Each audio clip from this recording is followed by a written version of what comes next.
You've probably seen him. He called himself a pandemic hero, a long-lost Marcos heir, living this trillionaire lifestyle. His face was all over social media, handing out cash, giving away sacks of rice, and then, poof, just as suddenly, he was in a jail cell. So that's the story we're getting into today. The story of Francis Leo Marcos, or, well, as the authorities know him, Norman Mongusin. And the question we're trying to answer is just wild. How does an internet superstar with millions of followers go from vlogging about his insane luxury lifestyle to getting arrested in a hotel room? Let's break it down. Okay, so it really all boils down to this huge contrast. On one side, you have the online brand Francis Leo Marcos, the super generous, bigger-than-life personality. And on the other side, you have the reality, the one buried in legal documents, a man named Norman Mongusin, who's facing this tangled web of really serious criminal charges. We're going to deconstruct how these two completely different worlds finally and spectacularly collided. And that collision came to a head right here, in February of 2024. After all those years of building this massive online empire, operatives from the CIDG, that's the Criminal Investigation and Detection Group, they finally caught up with him. But to really understand how it all came to this, we gotta rewind. So let's go back to the beginning of his fame. How did this guy, Norman Mongusin, become the Francis Leo Marcos that everybody knew online?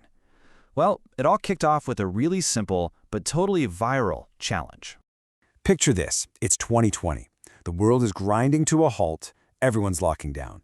Then, this man, calling himself Francis Leo Marcos, launches what he calls the Mayaman Challenge, or Rich Challenge.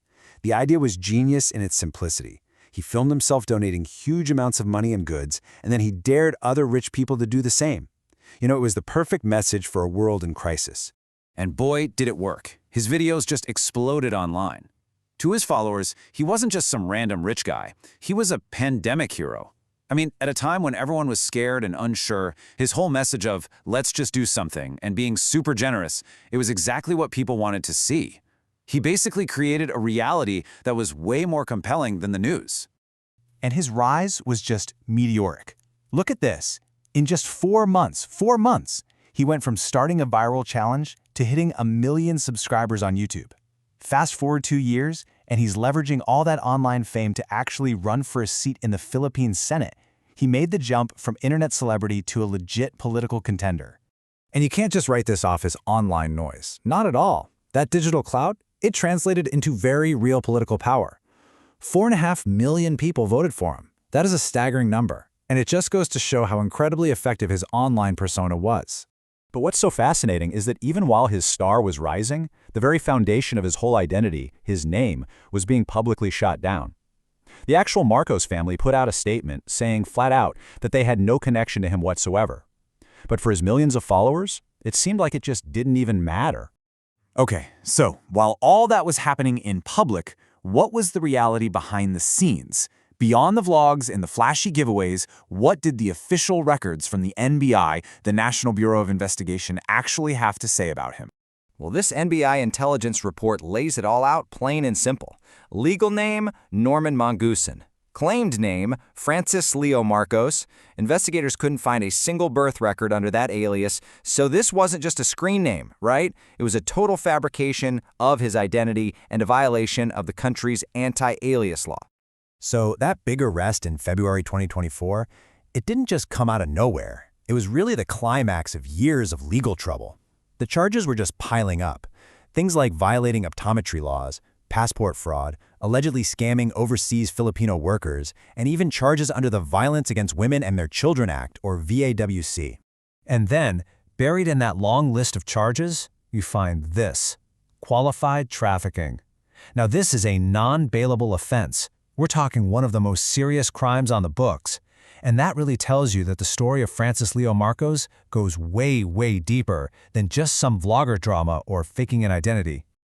So, with all these issues already bubbling under the surface, what was the final straw? What finally led to his arrest in 2024? Well, ironically, the answer is in the very same online world that made him famous in the first place. The vlogging community, it turns out, can become this sort of digital panopticon. A space where everyone is always watching everyone else, and every single move is recorded. It all kicked off with this one photo, A rival Facebook page posted an image of Mangusin wearing a ceremonial uniform of the Philippine National Police, the PNP. The post claimed a general had lent it to him, which, as you can imagine, was seen as a huge mockery of the institution. This immediately set off investigations by both the PNP and the National Police Commission. So, what was his defense?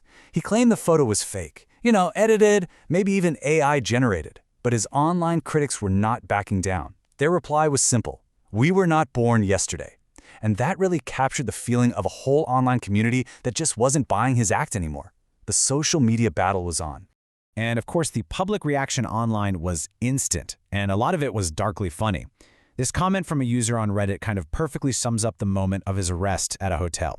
It just shows you this netizen culture that had been watching the whole saga play out and was ready with the punchlines the second the whole thing came crashing down. Okay, now here's a key detail. While the whole uniform controversy created all this public pressure, the actual legal tool for his arrest was something else. It was a warrant for 12 counts of unjust vexation, filed by a longtime rival vlogger known online as Makagago.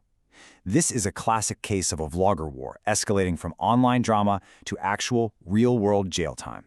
So, what's the big picture here? What can we really learn from the absolutely spectacular rise and fall of Francis Leo Marcos? At its core, it's a story about the collision between online perception and cold, hard legal reality.